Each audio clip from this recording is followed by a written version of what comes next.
ဒီကအဲ့လိုပဲသွေးတိုးကြသေးတယ်လေအဲ့လိုရေးဟိုအသက်လဲငယ်သေးတယ်ဒါသူဆိုရင်တော့25လောက်ပေးတယ်ဆိုတာဆရာဝန်ကအဲ့ဒါ140 90ဖြစ်လို့ပေးတာပေါ့ဒါကျွန်တော်တို့ဆေးလောကမှာလည်းအဲ့လိုပဲသွေးပေါင်ချိန်ကို130လောက်ဆိုမပေးဘူးကွာ140ဆိုရင်အစတော့စကျတော့ lifestyle ထိန်းတာပေါ့အကျော်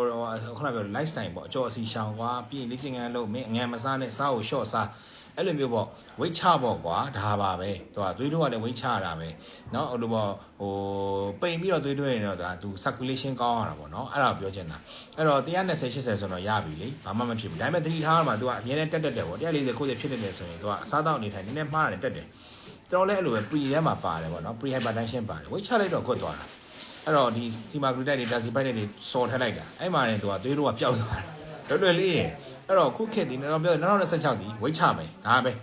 သွေးတိုးလဲဝိတ်ချစီးကြိုလဲဝိတ်ချเนาะဒူးနာလဲဝိတ်ချဘာလို့ဆိုတော့အစားလျှော့တာနဲ့အရန်တက်တာတယ်သိတာတယ်ကျွန်တော်လည်းဒါထမင်းတစ်ရက်နှစ်နက်ပဲဆွဲတော့တာထမင်းတစ်နက်ပေါ့ကျန်တော့အသားတစ်နက်ပေါ့မနေ့ကကျဲဦးနဲ့ကော်ဖီတောက်တာမဖြစ်တော့ကျွန်တော်အထိုင်များလို့ပြောတာဒါပေမဲ့လို့ရင်စောရရလာတိုက်ခိုင်ကိုယ့်ကိုစော့ပေါ့ကွာမင်းတို့စော့ကွာဘာမှမပြော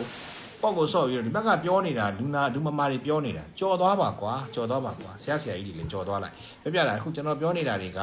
နော်တာမန်လူတွေကွာကျွန်တော်ဆိုလည်းအချိန်မပေးနိုင်ဘူးဂျင်းလည်းမစော့နိုင်တဲ့အတွက်ကယ်လိုရီကို deficit လုပ်ရတယ်စော့မှာပါစော့ရင်လည်းအောက်ပိုင်းမဲ့ထိုင်မှာတစ်ဘက်ကိုလေးတော့သွားထိုင်မှာခုနည်းနည်းလေးအချိန်ယူနေတာတော့ချင်းပြနေလို့မကောင်းဖြစ်နေအဲ့လိုကိုကတောက်လိုက်နားလိုက်အဲ့လိုဖြစ်နေတော့ဟို circulation မကောင်းသေးဘူးမလဲဘူးဖြစ်နေတာအဲ့လိုမျိုးဟိုဂျင်းဆော့ပြီးဆိုနေတဲ့တောက်ဖြစ်မှာအမှန်အဲ့လိုမျိုးကွာသူကသွေးလက်ပတ်မှုကောင်းရင်ပိုတောက်လို့ကောင်းနေတာတောက်ရင်မူးနေတာပေါ့နော်အဲ့လိုဖြစ်နေတော့ကျွန်တော်ကမတော့မဆော့ရဲသေးဘူးဆော့ရင်တောက်လို့ကောင်းတယ်ဘာလို့ဆိုတော့ဒါအမှန်မဲ့လေသူကသွေးလက်ပတ်မှုကောင်းလေသူကဟိုနည်းနည်းလေးနဲ့မူးတာပေါ့နော်အဲ့လိုမျိုးဆိုတော့ကောင်းပါတယ်အမှန်ဆော့ရမှာကျွန်တော်အတိတ်နည်းနည်းကိုအချိန်မပေးနိုင်ဘူးဖြစ်နေလို့အဲ့တော့အကောင်းဆုံးဒီ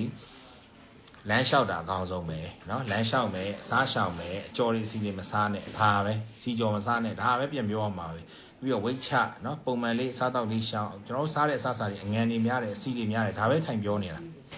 စီလျှော့လိုက်တာနဲ့နေတာတက်တာခုနပြောလို့ပေါ့ဟိုပုံမှန်တိုင်းဆိုရင်တော့မတောက်ဘူးတွေးကြစေဆိုတာ140ဆိုရင်ဆေးပေးတယ်ဒါလေးမှတ်ထားရရတယ်ပေါ့เนาะအဲ့တော့ pre ထဲမှာပါတယ် pre hypertension ကကြောက်ရတယ်ကျွန်တော်ကမတိမတာလေးနဲ့တွေးနဲ့130 140မတိဘူးဘာဖြစ်အဲ့ဒါကြောက်ကတ်ထိသွားတာပဲမြန်မာနိုင်ငံမှာအဓိက main ဒီကြောက်ကတ်ဒီနှလုံးပဲအဲ့တော့ပြောလို့ပေါ့ကြောက်ကတ်ကာကွယ်ခြင်းနဲ့ကိုနှလုံးကိုကူပါ treat the heart protect your kidney တဲ့နော်နှလုံးကိုကူမယ်ကြောက်ကတ်ဒါလေးမှတ်ထားရပြီနော်ဒါဒီအရေးကြီးပါတယ်ဒါကျွန်တော်တို့အမြဲပြောနေတယ်သွေးတိုးဒီကြောက်ကတ်ပြတ်နိုင်တယ်အဓိက main ကြောင်းရင်မြန်မာနိုင်ငံမှာအဲ့တော့ငပိငချောင်းငမြကြီးပြန်ပြောမယ်ဒါတွေမစားနဲ့ပေါ့ဒါပဲရှိတာပဲဟိုတခါတလေတော့စားပေါ့ကွာကျွန်တော်လည်းကြိုက်တာပဲတခါတလေပဲစားပေါ့နော်အများလည်းမစား